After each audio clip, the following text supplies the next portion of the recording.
এই জন্য ভক্তমণ্ডলী মায়েরা আমরা এখানেই বলি স্বর্গ আর নরক। একজনার বাড়িতে ভোর 4টার সময় আরতি কীর্তন হচ্ছে, ভোর 4টা। রাই জাগো শ্যামে জাগো বলে সুখ সাধি রাই জাগো শ্যামে জাগো বলে সুখ সারিব। ওরে কত নিদ্রা যাও খে কালো মানিক নয়ে কোলে রে। রাই জাগো শ্যামে জাগো বলে সুখ সাধি বলে। রাই জাগো শ্যামে জাগো বলে সুখ সারি বলে কত নিদ্রা যাও খে কালো মানিক নয়ে কোলে রে।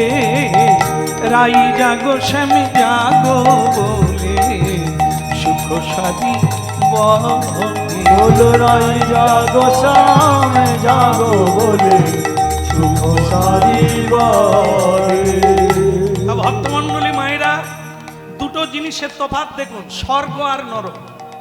ভোর 4টা থেকে বাড়ির সবাই মিলে কীর্তন করছে, ভগবানের মঙ্গল আরতি হচ্ছে। আর একটা বাড়িতে, তারই পাশের বাড়িতে ভোর 4টা থেকে ঝগড়া লেগে গেছে। এও কীর্তন, এ হচ্ছে ভূতের কীর্তন বা ছুঁচোর কীর্তন, ও হচ্ছে ভগবত কীর্তন। এখানে ভোর 4টা থেকে মারপিট লেগে গেছে। হ্যাঁ, টাকা পয়সা নিয়ে, জমি জায়গা নিয়ে, অর্থের অভাব নিয়ে। আমাকে তুমি হার কিনে দেবে বলে দিলে না, এই কাজে যাচ্ছ যেন হার নিয়ে ঘরে ফিরে। এদেরও 4টায় সকাল হলো, আর যার বাড়িতে কীর্তন হচ্ছে রাই জাগো শ্যাম জাগো বলে। তাহলে কোনটা নরক কোনটা স্বর্গ? রাধে রাধে। ভাবতে হবে। ও পরম আনন্দ, যার বাড়িতে আরতি কীর্তন হচ্ছে, কীর্তন হচ্ছে, পরম আনন্দ সুখময় বৈকুণ্ঠ নগর। আর যার বাড়িতে ঝগড়া হচ্ছে, মার মেরে ভ্যাল একবারে। এই তো নরক। মার মার, কাট কাট, যাই গো মা গো, কথা হয় নরকে হয়। কেন? নরকে তেলে ডুবাচ্ছে, হাত কেটে দিচ্ছে, আর কাঁচাতে খুঁচে দিচ্ছে। যারা সুরাপান করে রড তাঁতিয়ে লাল করে গলায় ঢুকিয়ে দিচ্ছে, খা। সেখানে খেয়েছি, সেখানে খাবি না। তেল টকবক করে ফুটছে, গ্লাস গ্লাস ঢেলে দিচ্ছে, মুখ ফাঁকা করে সাঁড়াশি দিয়ে, খা, ঘট মার। মর্তধামে এত গিলেছি, সেখানে গিলবি না, খা। তাহলে ওখানে যাই রে মা রে, গেলাম রে, মরলাম রে, আর বাঁচবো না রে, এ চিৎকার তোর সংসারে চলছে। যে সংসারে চলে ওটাই তো নরক। আর যে সংসারে নিদাই গৌর হরি হরি, বৈষ্ণবের কুড়ে ঘর, কৃষ্ণের আলো, বৈষ্ণবদের কুড়ে ঘর হোক, সেখানে আনন্দময়। তাদেরকে জিজ্ঞাসা করুন কেমন আছে, বলে ঠাকুরের কৃপায় কোনো অভাব নাই, বেশ আছি, ঠাকুর আমার বেশ চালিয়ে দিচ্ছে, বেশ আছি। আর খুব বড় লোককে গিয়ে জিজ্ঞাসা করুন কেমন আছেন, আর বলবেন না। আমার বড় বৌমা চাকরি করে, বড় ছেলেটাও চাকরি করে, ছোট ছেলেটাও চাকরি করে, ছোট বৌমাটাকে ঢুকাতে পারছে, বড় টেনশনে আছে। তাহলে এদের এত টেনশন, এত থেকেও টেনশন। আর কৃষ্ণ ভক্ত দুহাত তুলে বলছে ঠাকুরের কৃপায় আমার কোনো অভাব নাই। তাহলে বুঝে নেন স্বর্গ আর নরক কোথা। বলো রাধা মাধব কি। আরেকটা দেখবেন, এই যে মরে গেলেও কিরকম কান্না দেখবেন, স্বর্গ আর নরক।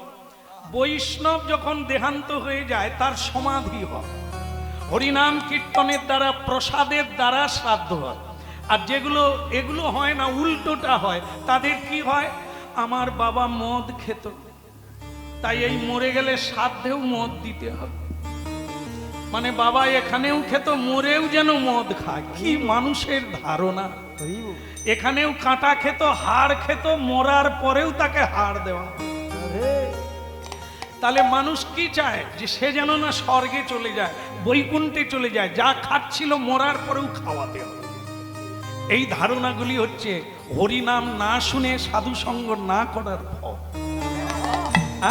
তাই সংসারে কৃষ্ণ যদি না থাকে সেখানে অসুর ঢুকবে, সেখানে ভূত প্রেত ঢুকবে। ভোলানাথ বলে দিয়েছেন আমি প্রতিদিন ঘুরে বেড়াই, মানে আমি প্রতিদিন পরিভ্রমণ করি পৃথিবীতে, আর ষাঁড়ের পিঠে চড়ে আমি লক্ষ্য করি কার বাড়িতে কি হচ্ছে। যার বাড়িতে ভগবানকে বাদ দিয়ে সংসার করে আমি সেখানে ভূত পেতদের ঢুকিয়ে দিই, তোরা নাচ আর গা। আর যে বাড়িতে কীর্তন হয় আমি স্বয়ং নিজে গিয়ে সেখানে নাচি, পাহারা দিই, তোরা প্রাণ ভরে বল নিতাই গৌর হরি বলো হরি বলো হরি বলো হরি বলো হরি বলো হরি বলো হরি বলো হরি বলো হরি বলো হরি বলো নামি বিনা কলিকালে আরে গতি নাই রে, নামি বিনা কলিকালে আর গতি নাই রে, নামি বিনা কলিকালে আর গতি নাই রে, নামি বিনা কলিকালে আর গতি নাই রে।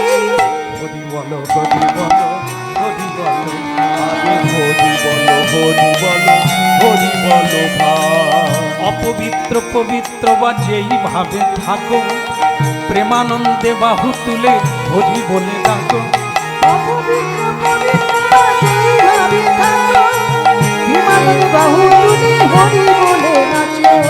অপবিত্র পবিত্র বা যেই ভাবে থাকো প্রেমানন্দে বাহু তুলে হরি বলে ডাকো। ওই নয় অপবিত্র পবিত্র যেইভাবে থাকো, বিমানের বাহু তুলে হরি বলো নাচো। অপবিত্র পবিত্র বা যেইভাবে থাকো প্রেমানন্দে বাহু তুলে হরি বলে নাচো।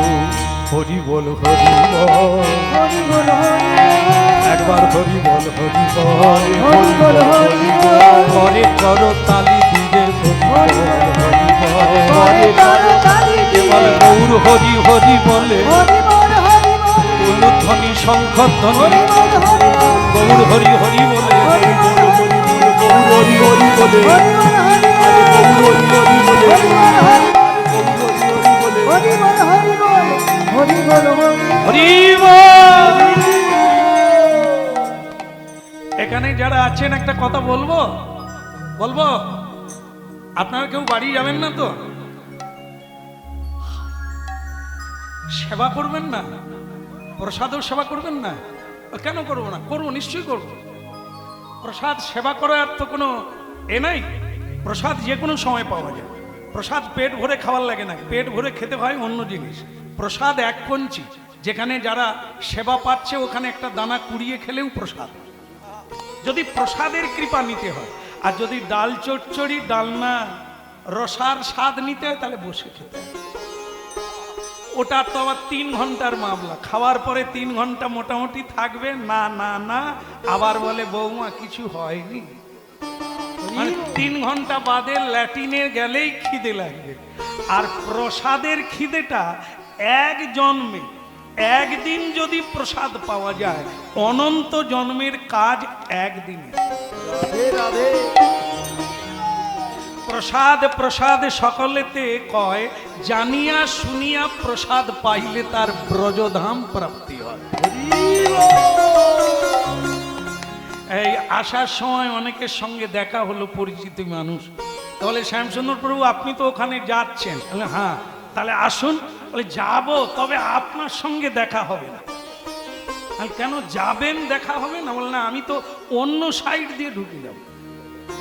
আরে কোথায় ঢুকবেন আপনি? বলে যেখানে খাওয়ার ব্যবস্থা। বলে আমি খাবার টুক করে চলে আসবো, আপনার সঙ্গে আর দেখা হবে না। আমি সেই সাইড দিয়ে যাবে আর আমার সঙ্গে একটু দেখা হবে না? বলে না না, হরি নাম শেষ হতে অনেক দেরি, তখন কি আমার অনেক ক্ষতি হয়ে যায়। আমি মনে কর তুমি খেয়ে মোটর বাইক নিয়ে যাচ্ছ, তে মাতার মোড়ে বা অর্জুন তলায় যদি স্বয়ং জম দাঁড়িয়ে থাকে, যা বলে এই বেটা তুই নেমে পড়, তোর যাওয়ার সময় হয়ে গেছে, তুমি তাকে কি বলবে? যে আমাকে রাস্তা ছেড়ে দাও, আমার অনেক ক্ষতি হয়ে যাবে। ধাই করে মারবে, খালে গিয়ে পড়ে যাবে। এই জন্য মানুষ এখানে কি হচ্ছে, এখানে ভাত ডাল চচ্চড়ি নয়, প্রসাদ। সেটা পেতে গেলে, প্রসাদের কৃপা পেতে গেলে তাকে একটু শুনতে হবে। এখানে একটা প্রণাম দেওয়ার লাগবে, প্রণাম করে 5 মিনিট বসো, তারপর তোমার তাড়া থাকে প্রণাম করে উঠে পড়ো। কিন্তু যেখানে এলে সেই জায়গাটা তুমি জানো নাই বলে তুমি প্রণামও করলে না, বসলেও না। এই জায়গা ছাড়া আর তোমার কোনো জায়গা আছে? এই জায়গাটাই কেবল তোমার। যেটুকু সময় এখানে দেবে এটাই তোমার সময়, বাকিটা তোমার অসময়। ও সময়টা বেগার গেল। কারণ তুমি যখন চলে যাবে, যা যা করলে ওগুলো কোনোটাই সঙ্গে যাবে না। এখানে যদি 5 মিনিট বসো, এটা চিত্রগুপ্তের খাতায় লেখা হবে যে উনি 5 মিনিট হরিনামে বসেছিলেন। রাধে রাধে। এই আসনে প্রণাম করা একটা সাধারণ ব্যাপার নয়। এই আসনে বহুজন বৈষ্ণব, শুদ্ধ বৈষ্ণব বসে আছে, যারা নিত্য ভজন করে, যারা প্রসাদ ভোজন, যারা কৃষ্ণ ছাড়া কিছু বোঝেন না, তারা বসে আছে। ওই আসনে আপনি প্রণাম করলে তাদেরকেও প্রণাম দেওয়া হচ্ছে। একজন বৈষ্ণবকে প্রণাম দেওয়া, ভগবান বিষ্ণুকে প্রণাম দেওয়া একই বিষয়। এই জন্য কথা শুনতে হবে, যে প্রসাদে পুরে সর্ব আশা। একদিন প্রসাদ পাবেন, অনন্ত জন্মের প্রত্যাশার নিবৃত্তি হয়ে যাবে। আর এই অজানার জন্য যে কাকে লাথি মারছি, কাকে জড়িয়ে ধরছি জানি না। একজনা রাস্তা দিয়ে যেতে যেতে একটা পাথরে পা লাগলো, পাথরটায় পা লেগে ছুঁড়ে গেল, হুঁচুট খেল, রেগে বলল এই গ্রামের লোকেরা ভালো না, পা দিয়ে পাথরটাকে সরিয়ে দিল। ভক্তমণ্ডলী মায়েরা সরিয়ে দিল। আর একজনা এলো, তার পায়েও লেগে গেল, সেও লাথি মেরে সরিয়ে দিল। তারপর একজন ব্রাহ্মণ ওই রাস্তা দিয়ে যাচ্ছে, তিনি ওই পাথরটাকে দেখে চোখের জলে বুক ভাসিয়ে কোলে তুলে নিল। ঠাকুর, তুমি কি আমায় কৃপা করবে বলে রাস্তায় বসে আছো? আমি শুধু আপনাদের বোঝাতে যাচ্ছি অজানার কি ফল দেখে। যারা দুজন লাথি মেরে সরিয়ে দিল তারাও মানুষ, যিনি বুকে জড়িয়ে ধরলেন ইনিও মানুষ।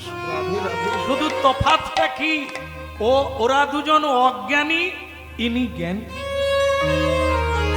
ইনি চিহ্ন দেখে ধরে নিয়েছেন, ইনি শালগ্রাম শিলা, স্বয়ং ভগবান বিষ্ণু। আর যারা জানলো না তারা ভগবানকে লাথি মেরে সরিয়ে দিয়ে চলে গেল। এই আমরা হলাম সেই অন্ধ, কাকে জড়িয়ে ধরতে হয়, কাকে লাথি মেরে তাড়িয়ে দিতে হয়, আমরা সেটাই বুঝতে পারি না।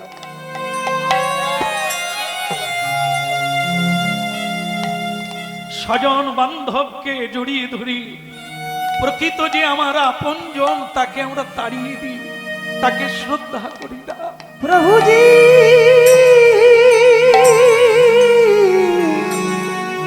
হে দয়া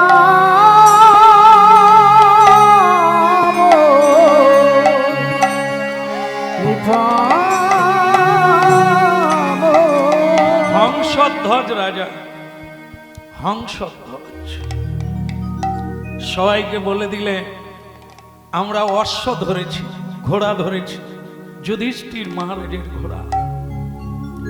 আপনাদের আমি মানে অত্যন্ত একটা খুশির খবর দেব যে আপনারা অত্যন্ত প্রফুল্লিত হবেন, শুধু তা না, জীবন সার্থক করবেন। আমরা ইচ্ছাকৃতভাবে যুধিষ্ঠির মহারাজের অশ্ব যজ্ঞের ঘোড়াকে ধরেছি। আর যজ্ঞের ঘোড়া ধরা মানে যুদ্ধ হবে আগামীকাল সকালবেলা। তাই আপনাদের কাছে আমার অনুরোধ, আগামীকাল সকালবেলা আমি আপনাদের কথা দিচ্ছি, কৃষ্ণ দর্শন করিয়ে দেব। আমি আপনাদের গোবিন্দ দর্শন করিয়ে দেব।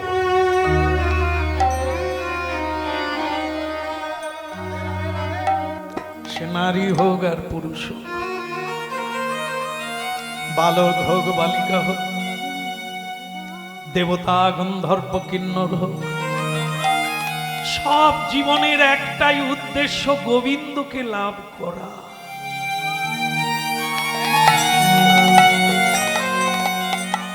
হায় রে মূর্খ, অনেক কিছু পেলি না বনমালী। কৃষ্ণ অনেক কথাই বললি, কৃষ্ণ কথা বললি না।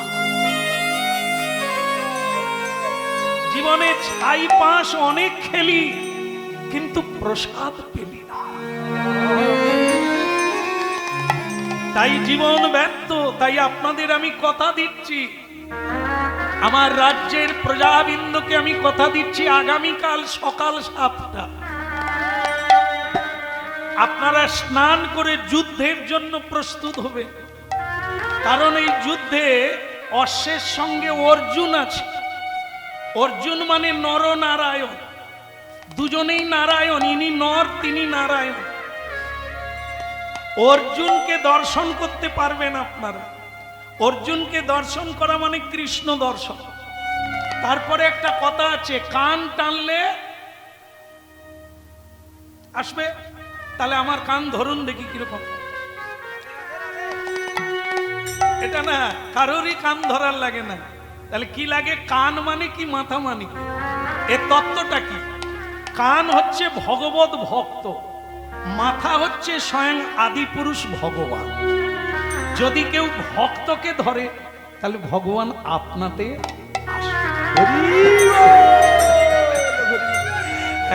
এরই মানে হলো কান টানলে। বৃন্দাবনের ভজন জানেন আপনারা, রাধে রাধে বলুন, কৃষ্ণ ফ্রিতে পেয়ে যাবে। মানে এমনি কৃষ্ণ বললে কিন্তু বৃন্দাবনে আপনার জায়গা হবে না, আপনাকে রাধে রাধে বলতে হবে। কারণ বৃন্দাবনটি হচ্ছে রাধা রানীর আন্ডারে, কৃষ্ণ হচ্ছে রাধা রানীর। তাই রাধা রানী প্রসন্ন না হলে আপনি কৃষ্ণ পাবেন। ঠিক আমাদের গৌড়ীয় ভজন তত্ত্ব হচ্ছে, ভগবত ভক্তের কৃপা না হলে ভগবানের কৃপা। এই জন্য কান টানলে মাথা হাসলে। হংসধ্বজ রাজা বলছেন, প্রজাবৃন্দ, অর্জুন হচ্ছে ভগবত ভক্ত, ওনাকে যদি ধরা যায়, বিপদে ফেলা যায়, তাহলে উনি কৃষ্ণকে ডাকবেন, কৃষ্ণ এসে গেলে আমাদের দর্শন হয়ে যাবে। ভালো লাগছে? ভালো লাগছে বাবা? একটু হাত তুলে হরি বলো। আসলে এদের হয়ে গেছে তো, এদেরকে বলা লাগে না, এদের ঘরে কৃষ্ণ মাধা। বলো রাধা মদন গোপাল কি। তাহলে ভালো লাগছে?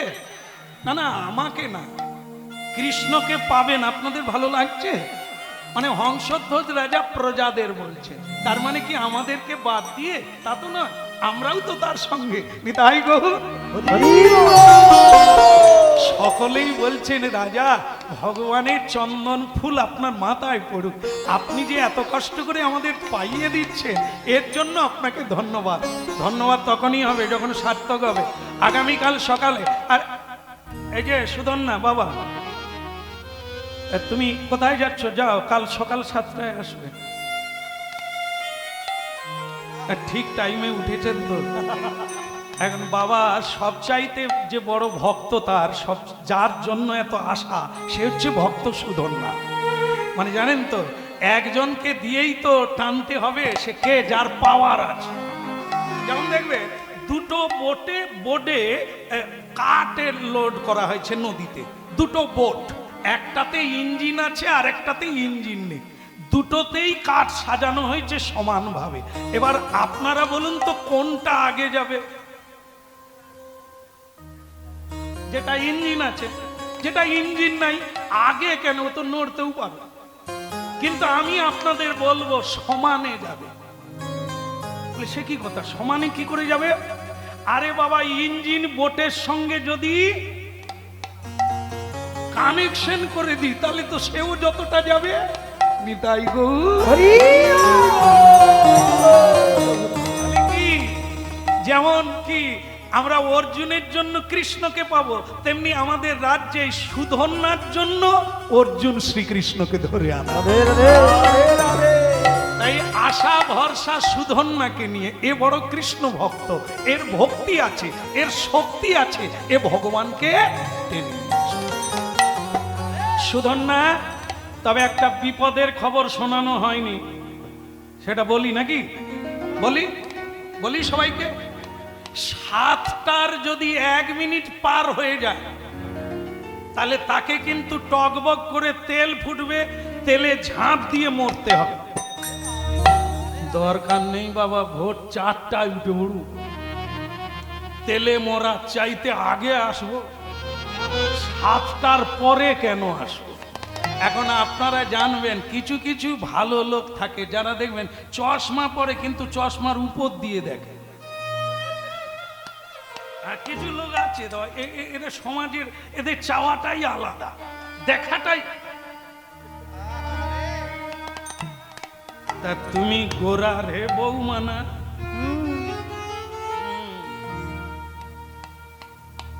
আমার বাড়িতে একবার এসো। এই যে কি চাওনি সে ঈশ্বর ছাড়া কেউ জানবে না। তা সে ওই দলে একজন ছিল রাজে,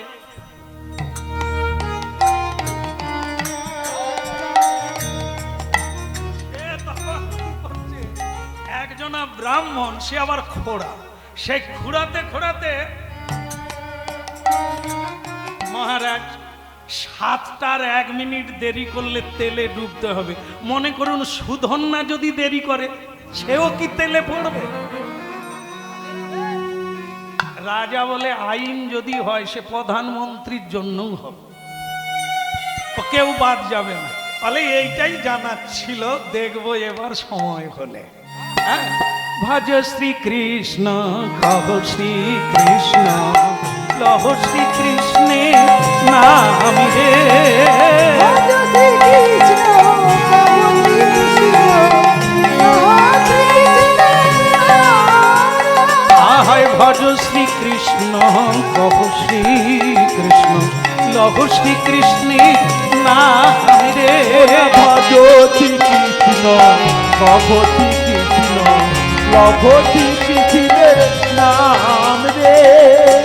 আমার ভালো লাগবে আপনারা যদি একটু বলেন, মানে সকালবেলা উঠে পড়ছে সবাই, এই যে রাজা ডেকেছে না 7টার আগে যেতে হবে, তাহলে আমরা স্নান করে নাম গাইতে গাইতে যাব।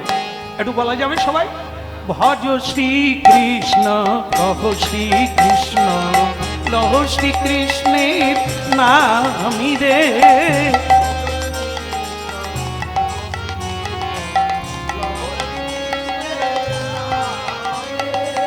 যে জন শ্রীকৃষ্ণ ভজ, সে হয় আমার প্রাণ রে।